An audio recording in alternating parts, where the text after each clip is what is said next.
Hola, mi nombre es Carlos Bedoya, les doy la bienvenida a una nueva edición de Mesa Política, programa producido por Otra Mirada en colaboración con Nuestra América TV.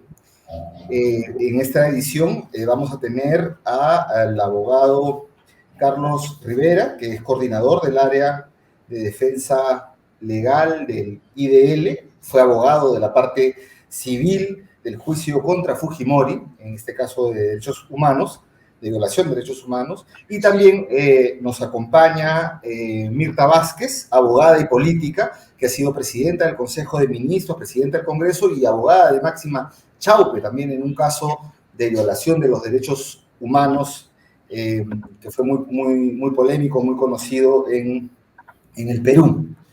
Bienvenidos. Y decirles primero que al igual que todo el Perú, estamos de duelo. La crisis de régimen política, económica y social que se ha abierto en el Perú, sobre todo, claro, desde 2016, nos está bañando en sangre. Son más de 40 personas asesinadas en la protesta social con arma de fuego por las Fuerzas Armadas, las fuerzas policiales en Apurímac, Ayacucho, Arequipa, Puno, Cusco, entre otras regiones, también en el norte, La Libertad. El gobierno de Dina Boluarte, que claramente está apoyado en el Comando Conjunto de las Fuerzas Armadas, la PNP y el Congreso de la República, que ha sido surgido de un contragolpe al golpe fallido de Castillo, se ha instalado como un régimen autoritario de ultraderecha, o así podría decirlo Dios por lo menos, que viene violando sistemáticamente el derecho a la vida desde que se instaló, ¿no? Desde las personas y las comunidades presentes en las protestas que se han dado en el Perú.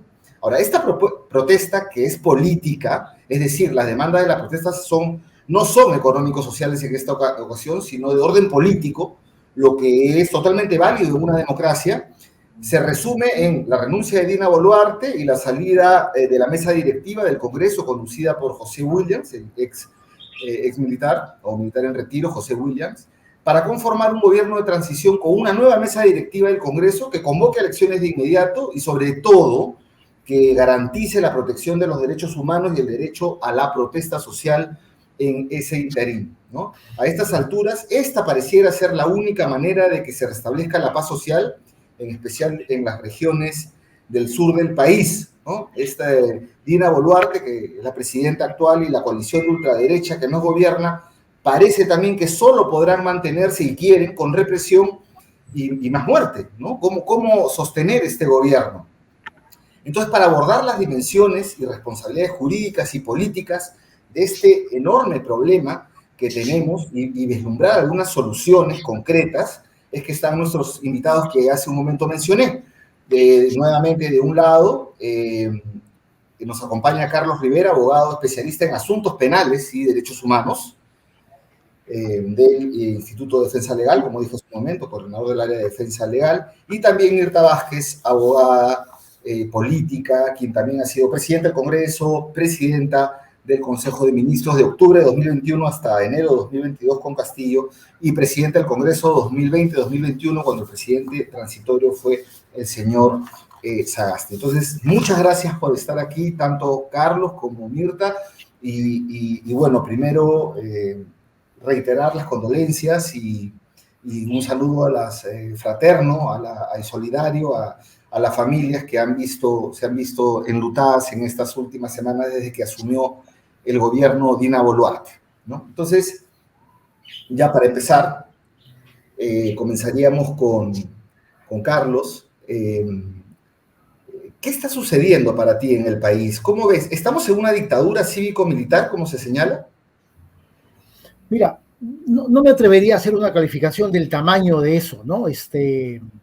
Creo que la última que hemos tenido es el gobierno de Fujimori y me parece que no estamos en esa dimensión. Sí creo que vivimos un régimen democrático completamente degradado, ¿no? Completamente disminuido, sin autoridad y sin legitimidad. Eso sí me parece que es lo que estamos mirando, ¿no? Y tengo la impresión que lo que hemos vivido el último mes, ¿no es cierto?, que ha sido una suerte de casi carrera hacia un abismo, no es un hecho fortuito, sino es el resultado de un proceso político que por lo menos lo venimos viviendo y experimentando desde el año 2016 o 17, ¿no? que es el tiempo en el cual hemos estado observando cómo las condiciones de la gobernabilidad, de la democracia, se han ido debilitando día tras día. Y adicional a eso, la inestabilidad política es un dato que ha continuado de una manera persistente y cada vez más agravada. En el Perú se puede decir siempre podemos estar peor que el día anterior. Y me parece que eso cae perfectamente a lo que ha ocurrido desde el día 7 de diciembre del año pasado, en el que alguna gente pensó que era el fin de todos los problemas del país. El golpe de Estado de Castillo, la vacancia del Congreso de la República y la asunción vía sucesión constitucional de Dina Boluarte. Dijeron, aquí se resolvieron todos los problemas del Perú. Y claro, se había resuelto una parte pequeña del problema. No se había resuelto el problema político de la inestabilidad y de la falta de gobernabilidad. Y me parece que eso es lo que de alguna manera nos ha explotado en las narices, pero sobre todo al gobierno, ¿no? Y creo yo que el asunto se ha empeorado cuando la señora Boluarte y quienes ha designado como ministros, en realidad creo que no saben, no tienen la más mínima idea de qué hacer con el país. El dicho de Dina Boluarte, ¿no? El último lunes, cuando se interrumpe la sesión del Acuerdo Nacional, y Dina Boluarte dice que no entiende qué cosas están pidiendo sus hermanos puneños, me parece que ha sido un gesto de sinceridad, pero también de la más absoluta incapacidad política por entender al país y por entender de que quien está diciendo eso no es la vecina de la esquina, sino la presidenta de la República.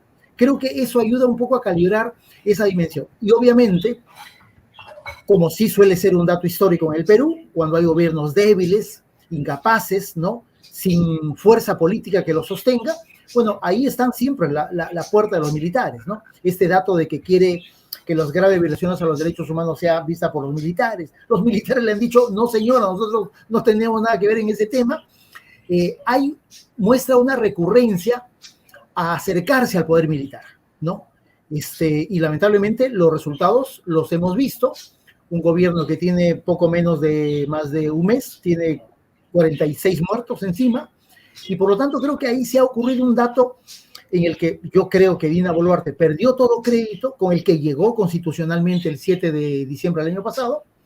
Ese crédito lo ha perdido. Tú no puedes liderar un proceso de transición con 46 muertos encima, y por lo tanto hay que tener una salida inmediata, que creo yo, lamentablemente, no está siendo aceptada por el Ejecutivo. El Ejecutivo está respondiendo a punta de balazos, ¿no es cierto? No tiene ninguna voluntad ni deseo y tampoco creo capacidad de diálogo. Y creo que eso sí nos puede decir que lamentablemente el último muerto ayer de Cusco no va a ser el último, ¿no? Esa me parece que es de lo peor que hemos vivido. Creo que el dato de evaluar de que pareciera que la crisis no ha terminado es probablemente lo que termine de decirnos de que no sabemos, en realidad. Nadie de los que estamos acá puede decir qué cosa es lo que va a ocurrir la próxima semana. Y eso me parece Vamos a abordar el tema de las salidas en un ratito, y ahora también le damos espacio a Mirta, porque mira, yo coincido cuando se señala, lo ha señalado Carlos ahorita, que efectivamente parecía una actitud cínica de Dina Boluarte decir no sé qué piden, ¿no? Y que su partido político parece que son las Fuerzas Armadas también, eso coincido. Entonces yo pregunto a Mirta, en la misma lógica de que estamos viviendo, si ¿quiénes nos gobiernan, Mirta Vázquez, para decirlo así, en este momento? Sí, muy buenas tardes. Saludar a Carlos y decir que, en efecto, para seguir un poco la lógica que ha planteado Carlos, la cual comparto bastante, estamos en un escenario donde ha subido un gobierno como el de Dina Boluarte, que es totalmente débil y que para superar esas debilidades ha creído conveniente aliarse con dos fuerzas, ¿no? Primero la derecha, la ultraderecha, que están representadas en el Congreso, y creo que son ellos quienes ahora están poniendo los términos del gobierno, ¿no? Y por otro lado están las Fuerzas Armadas, que son como el soporte para para que Dina Boluarte pueda seguir al frente del gobierno. Entonces, yo creo que realmente no es Dina Boluarte la que está gobernando el país. Se ve claramente también una serie de signos que nos indican eso, ¿no? El tema, por ejemplo, de que ella salga los primeros días a explicar cómo estaban afrontando las protestas en el país y le dé el pase a los militares, que eso nunca se ha visto, ¿no? Es una señal muy clara de quién está ahí poniendo la pauta del gobierno. Por otro lado, Dina Boluarte, quien siempre ha dicho que es una mujer de izquierda, incluso en sus últimas declaraciones lo sigue afirmando, finalmente tiene un gabinete, además presidido por una persona que no son personas que vienen de este sector de izquierda, son gente más bien puesta por la derecha, ¿no? Incluso Otárola, su primer ministro, es alguien que gobierna con la metodología de la derecha, que es básicamente el autoritarismo, la mano dura, ¿no? Esa es la estrategia, digamos, de la derecha, creen en eso. Y están adoptando ese tipo de estrategia para afrontar la situación que se les ha presentado. Ahora, una cosa que lo decía Carlos, es que yo también comparto en que ni Dina Boluarte ni su Consejo de Ministros, incluyendo Tarola, no tienen idea de, primero, cómo gobernar y cómo gobernar además en una situación de crisis como la que les ha explotado, ¿no? Y por eso es que la única salida es disparar, ¿no? Disparar, reafirmarse en esa estrategia de la mano dura, disparar, matar. Es como la única salida, porque ahora, como no entienden de qué se trata este problema, este conflicto, entonces tienen una serie de hipótesis que creo que además son hipótesis que las desarrollan a partir de sus miradas también conservadoras, de la gente de derecha, ¿no? Entonces, por eso dicen, bueno, imagínense todo lo que, las hipótesis que han ensayado respecto al tema del conflicto. La primera decían que las movilizaciones están llevadas adelante o están promovidas por los prefectos, entonces votaron a todos los prefectos y subprefectos del país. Y las protestas seguían, ¿no? Y después dicen, es el terrorismo, entonces empiezan a disparar y tal, y después entre los muertos en realidad lo que se ve es que no hay ningún terrorista, hay un médico, hay muchachitos menores de edad, etcétera. Luego ahora han salido con la hipótesis de es Evo Morales, ¿no? Entonces lo declaran a Evo Morales como lo han prohibido su ingreso, etcétera. Eso también da cuenta de lo alejados que están de la realidad y que no entienden qué están afrontando. Por eso es que es muy peligroso, y a mí me parece que en ese sentido, fíjense, y respecto a tu pregunta, Carlos, era ¿quién gobierna? Sí, gobierna probablemente la derecha, ¿no? Que tiene ahora de rehén a Dina Boluarte, gobiernan de la mano de las fuerzas militares, pero gobierna también una total incapacidad y un autoritarismo muy duro que creo que va a tender a afianzarse, porque además ellos no quieren ceder a esta posibilidad de seguir en el gobierno, y creen que van a poder superar esta crisis cuando esto cada minuto se está profundizando aún más, ¿no? Bien, Mirta, gracias. Ahora vamos a pasar de frente a las responsabilidades. Ambos son abogados con experiencia en derechos humanos, vienen de esa proceso, son voces autorizadas para responder esta pregunta. Carlos, comenzamos contigo sobre, tú que has sido abogado de la parte civil en el proceso de Fujimori, abogado de las víctimas. ¿Cuáles son las responsabilidades penales de estas masacres que estamos viendo? Tanto la de Ayacucho, la de todos, ¿no? Pero sobre todo Ayacucho, Puno, Cusco, bueno, en Arequipa también ha habido, en La Libertad.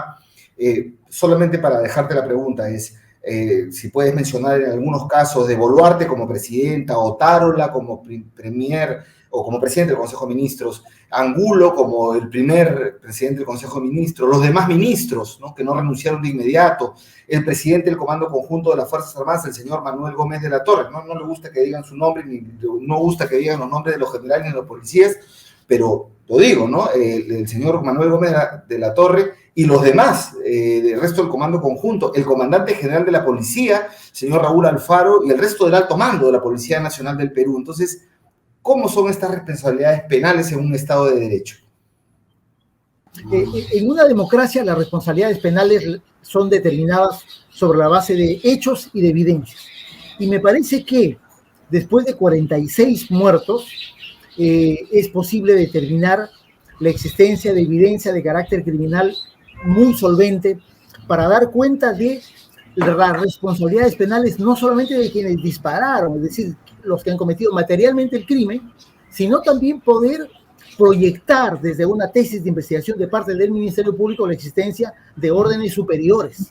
Digamos, en el caso de Ayacucho, en el caso de Puno, yo no tengo ninguna duda que es posible determinar que crímenes que han ocurrido, 10 en Ayacucho, 17 en el caso de Puno, poder determinar que resulta verdaderamente imposible que la cantidad de esos eventos criminales, que ha sido utilización de armas de fuego con potencia letal, hayan sido simplemente el resultado de una reacción violenta contra los manifestantes. Digamos, eso no es posible, pero sí es posible ir determinando que la producción de tantas muertes durante un día, eso estuvo planificado, ¿no es cierto? Eso estuvo determinado sobre la base de decisiones de carácter superior que seguramente provienen de las altas, en el caso de la policía, del propio comando policial, por la envergadura del fenómeno y de las circunstancias que estaban enfrentando, y también del propio comando, del Comando Conjunto de las Fuerzas Armadas y del Ejército principalmente, también por la envergadura, la naturaleza y las circunstancias. Y en el caso de Boluarte, en el caso de Otárola y en el caso de los otros ministros, desde mi punto de vista, habrá que hacer lo mismo que hizo la Fiscalía de la Nación en el caso de Inti de Braya respecto de Merino, Antero Flores y Rodríguez Limo. Es decir, determinar responsabilidades de que, con el conocimiento y la información que tenían de cómo se estaba llevando a cabo los hechos y cuál comenzaba a ser el desenlace de esas circunstancias, ellos tenían la autoridad legal y constitucional para frenar ese tipo de operaciones. No lo hicieron y, por lo tanto, por lo menos desde esa perspectiva, es, yo creo que, absolutamente factible de establecer un nivel de responsabilidad penal, ¿no?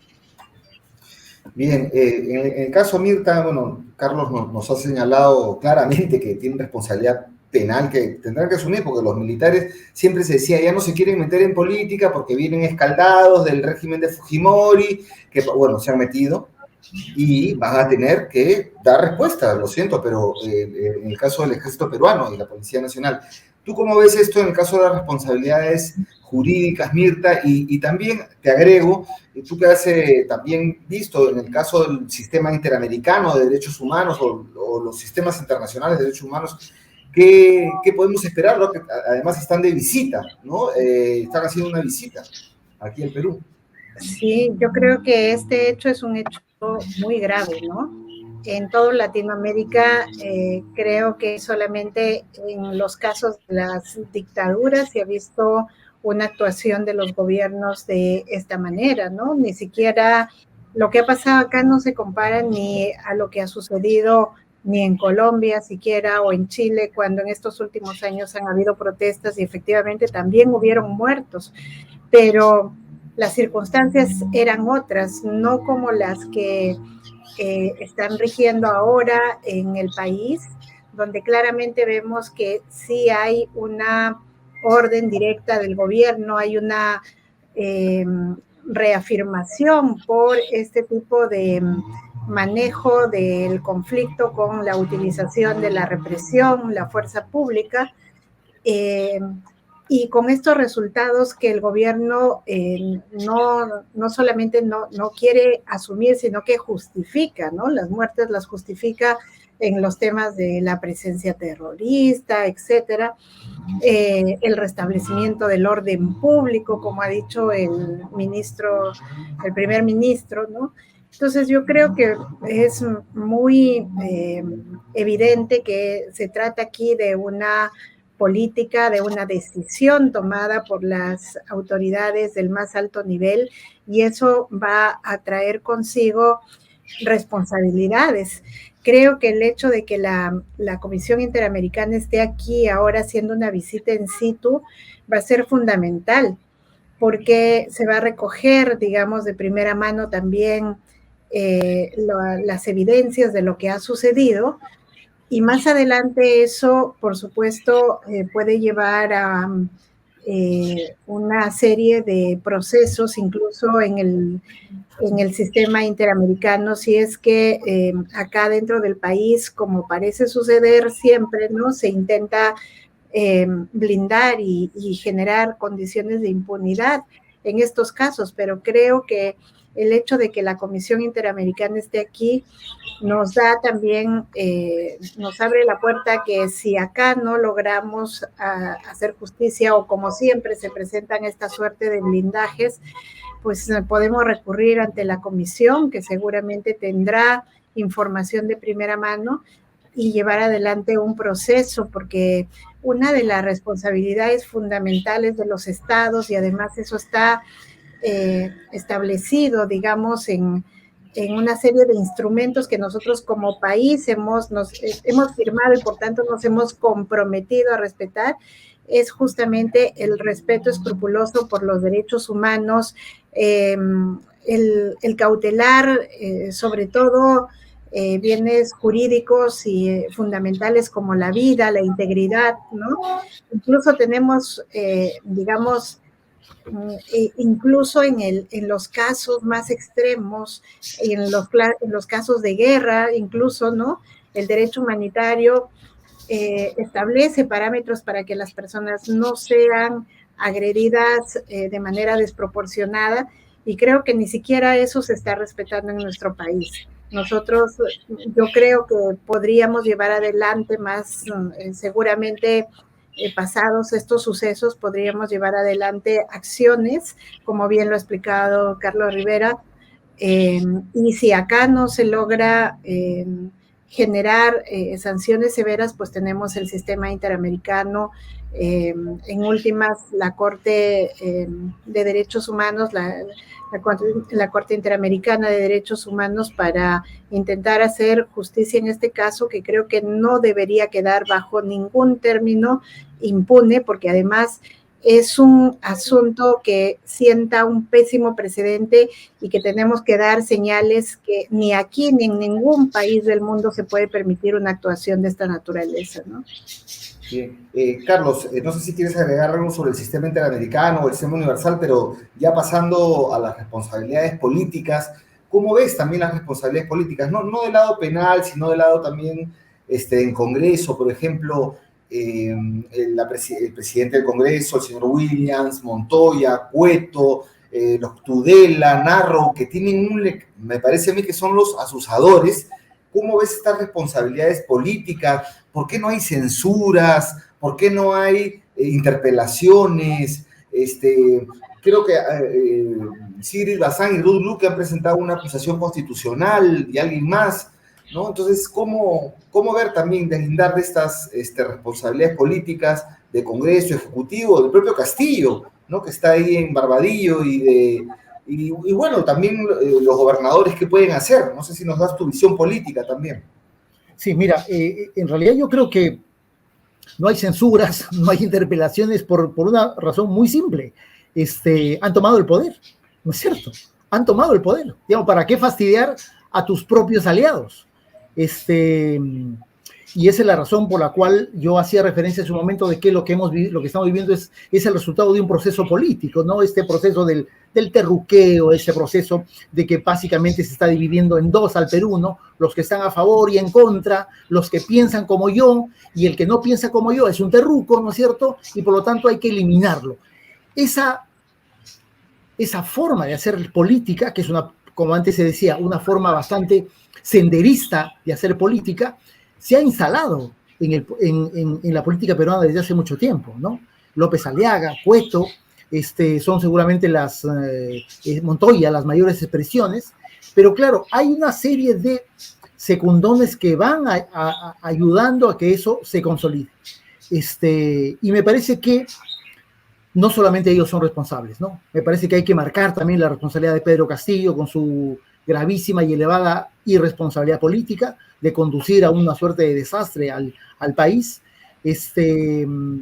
Y claro, tenemos el resultado que tenemos, ¿no? Hay una clase política que no tiene ninguna capacidad de reacción frente a esta suerte de maratón hacia un abismo en el que vamos evaluando de que podemos estar peor, pero no tomamos una decisión de frenar en seco este recorrido casi definitivo de la República y simplemente decidimos alentar un proceso de confrontación que, creo yo, no se ha podido evitar, ¿no es cierto? No se ha podido evitar. Tampoco se trata de dar la otra mejilla porque creo que hay que responder frente a posiciones que de alguna manera inclusive son identificadas como neofascistas. Me parece que hay que responder adecuadamente. La democracia tiene que defenderse y tiene que defenderse con firmeza.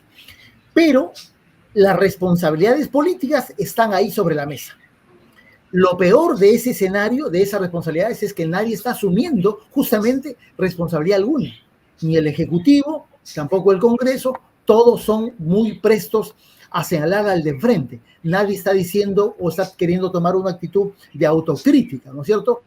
Escuchamos a Otárola creyendo que gritando en el Congreso de la República va a ser un poco más firme y más claro, o escuchamos a gente en el Congreso de la República que simplemente no tiene ninguna vocación de darle una salida al país. Y me parece que eso es lo más no solo triste, sino creo que grave en los actuales momentos, ¿no? Bien, y esa idea de que no hay censuras, no hay interpelaciones porque han tomado el poder, ¿no? Entonces, y de alguna manera creo que no ven lo que está viviendo el Perú, ¿no? El alto calado de las protestas. Y en ese sentido, Mirta, yo quiero apelar a tu experiencia, porque tú estuviste en el Congreso cuando ocurrió el 14N, y eso derivó en que una bancada que era minoritaria, como en aquel momento el Frente Amplio, y la otra bancada minoritaria, que era el Partido Morado, terminaron en la presidencia de la República y la presidencia del Congreso. Con tu experiencia, ¿cómo podría tomar forma concreta en el actual Congreso la consigna ni Dina ni Williams? Bueno, a ver, yo creo que aquí siempre es muy importante tener en cuenta algunos factores que hacen que el Congreso tome algunas decisiones adecuadas, digamos, ¿no? Si el Congreso no se siente interpelado por la población, si el Congreso no siente que hay una movilización importante, contundente, que lo presione, en realidad tiende a tomar las decisiones más, las decisiones que siempre están motivadas en sus propios intereses. Entonces, ahora lo que está pasando, por ejemplo, en este caso específicamente de las protestas, y yo lo veía esta mañana cuando votaban, fíjense, tenemos 48 muertos, y recién hoy estaban discutiendo si se forma o no una comisión investigadora para ver el tema, ¿no? Y encima se produjo un debate muy fuerte confrontacional entre unos y otros, sobre todo este sector de ultraderecha, conservador, ligado al autoritarismo, tan empoderado, ¿no? Diciendo, además, negando la necesidad de una comisión, porque decían, no, acá más bien lo que hay que hacer es proteger a nuestras Fuerzas Armadas y policiales, etcétera. Es un sector que está bastante empoderado y bastante envalentonado. No se siente interpelado, a pesar de que hay muchas marchas en el país y todo el país casi se está moviendo, sobre todo el sur, pero aquí en Lima no. Entonces, por eso ese envalentamiento, digamos, esa actitud de no querer cambiar sus posiciones ni sentir que están haciendo algo negativo, pues es porque no sienten la presión. Y me parece también importante señalarlo porque creo que cuando sucedió lo de Merino y las protestas donde mueren Inti y Brian, que fueron muchachos de acá, de la capital, Si el Congreso se dio a dejarnos la presidencia, tanto de la República como del Congreso, los grupos más minoritarios, fue por la presión de la gente. Entonces ahora yo veo complicado que esta salida, digamos, que sería la más sensata, que Dina Boluarte, que está absolutamente deslegitimada, renuncie, pero a la vez que no suba Williams porque viene de este sector autoritarista, etcétera. Entonces, lo más sensato sería que efectivamente ni Dina ni Williams, pero eso no va a suceder si el Congreso no se siente interpelado, si el Congreso no siente la presión, al contrario. Si cae Dina Boluarte, lo que van a hacer es tratar de poner, si no es a Williams, a uno todavía más duro que él, ¿no? Y creo que por eso es que es tan importante ahora mismo el tema de la movilización social y que la gente aquí en la capital sienta esa necesidad que hay ahora de movilizarnos, de plantear esto, que a todos nos, en realidad, debería afectarnos lo que ha pasado en el interior del país. Y lo que parece ser es que también aquí en Lima la gente es indiferente cuando no son sus muertos, ¿verdad? No son sus muertos. Así que, bueno, vamos a ver qué pasa, porque creo que esta movilización que están pretendiendo las poblaciones del interior del país aquí en la capital, porque ellos están claros en que las cosas se tienen que mover acá.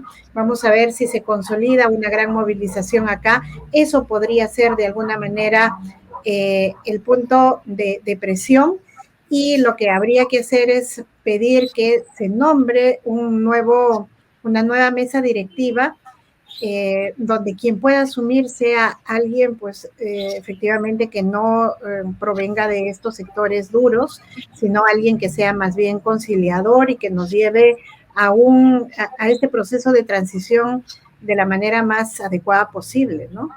Con respeto a los derechos humanos. Y ahí ya la última pregunta, Carlos, también, ¿qué esperar de la Comisión Interamericana que nos visita? Pero sobre todo, ¿qué propones como salida ya digamos, a la crisis humanitaria, ¿no? A la crisis esta que está sucediendo de la vulneración del derecho a la vida?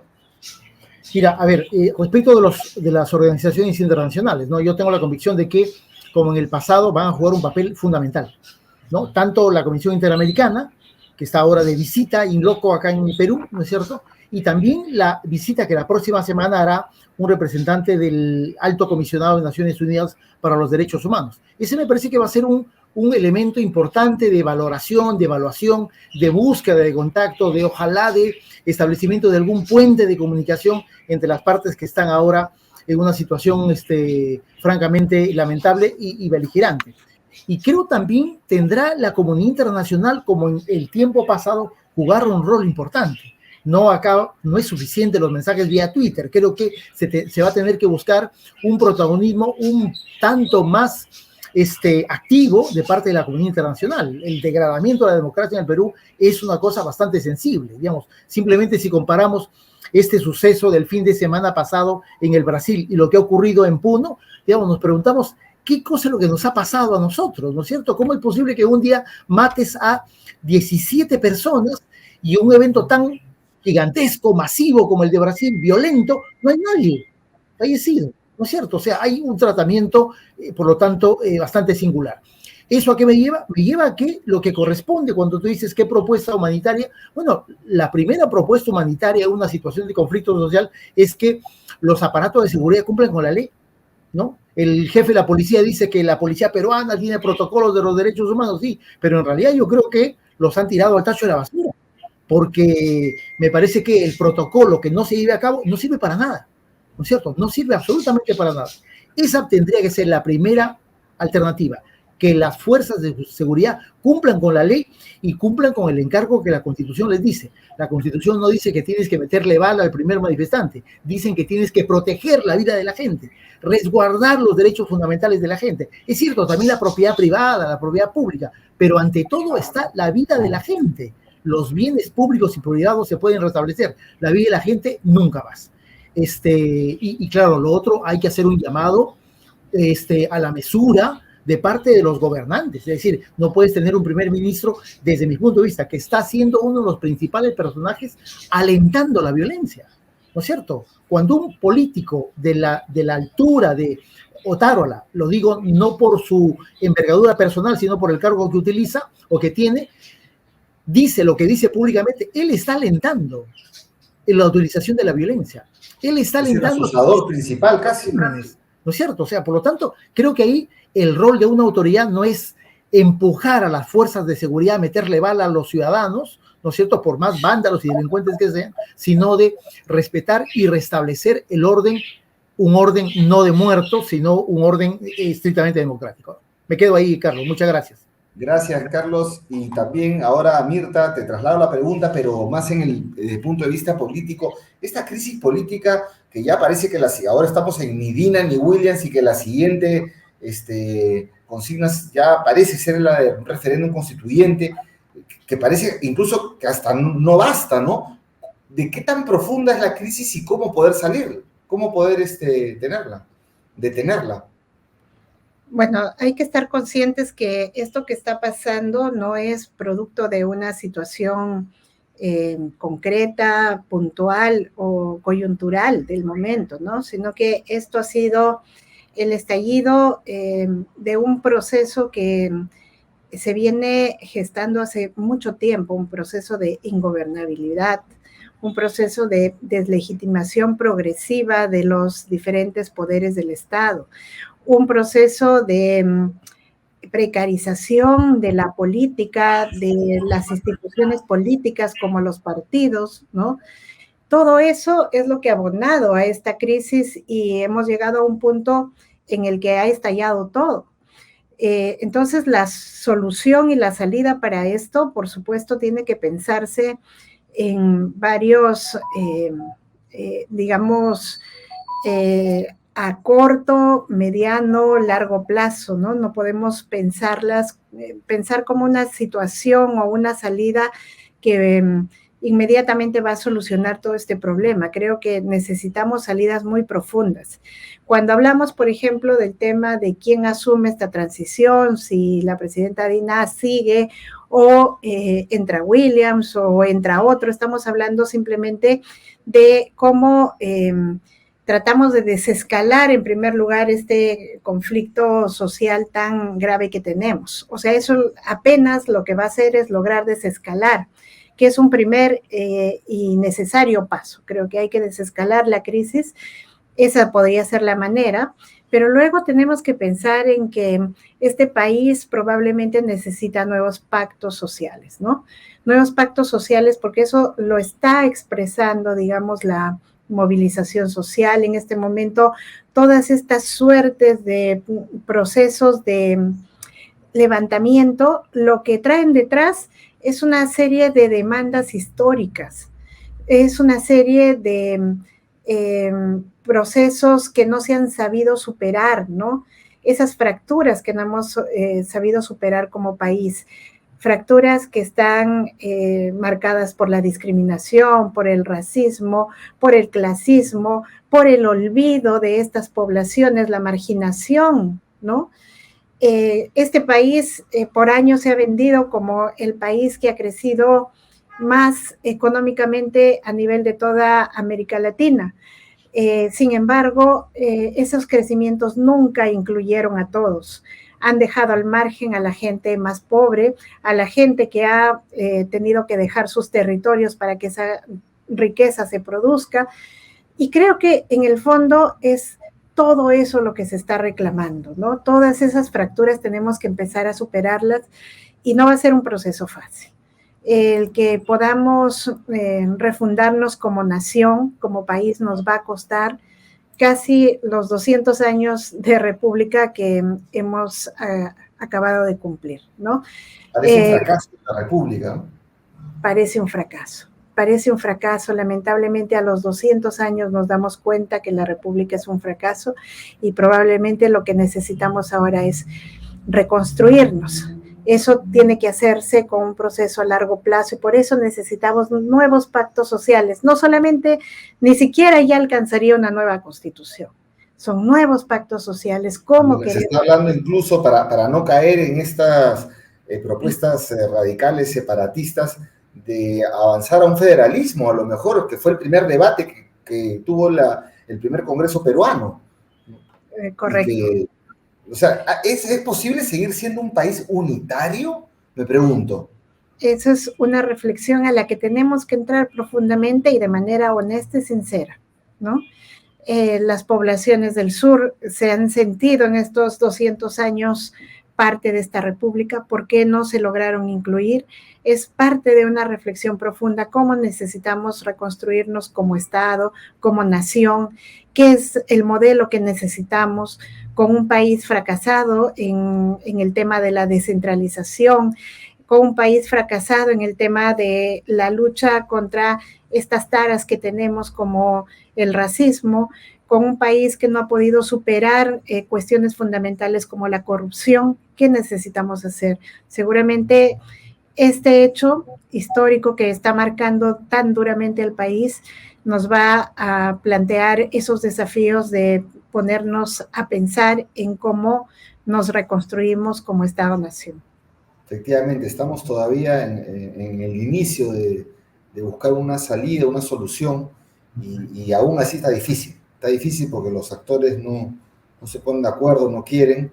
Cecilia Méndez decía que después de ver lo que está pasando en Perú, le viene la idea de una auto-apartheid en el Perú, ¿no? De esa segregación racial que tiene tan enfrentada a la población. Yo te agradezco mucho, Mirta, y también le agradezco a Carlos Rivera, que tuvo que salir inmediatamente a otra entrevista, por eso no se quedó hasta el final, ya nos había avisado. Les agradezco a ambos y bueno, vamos a seguir dialogando y esperemos que no haya un muerto más, aunque Carlos señala que todo indica que va a continuar la respuesta violenta. Al parecer sí, no hay, al parecer, marcha atrás. Pero eso depende de nosotros también, como población, como sociedad civil.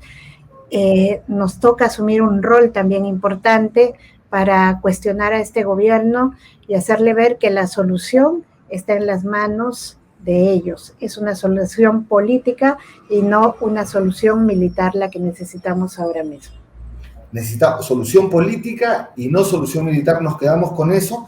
Te agradecemos mucho, Mirta, y también agradecemos a todas las personas que se han tomado el tiempo de ver esta entrevista, invitándolos a revisar el portal de Otra Mirada y de Nuestra América TV, donde encontrarán esta entrevista, muchas más entrevistas y también bastante información adicional. Muchas gracias, Mirta. Gracias a todos. Justicia queremos, justicia pide, hijo mío, ahora que te estás yendo. Yo, tu madre, vieja de 70 años, yo me iré mañana. De repente no voy a poder ayudar a tus hijos. Porque tu papito falleció el 27 de noviembre. Recién está dos meses, el 7 de noviembre. 2 meses y ahora tú te vas. Nos dejas. Pero esta gente malvada te han matado. Esos asesinos. Hasta luego, hijito. Cuídame donde esté.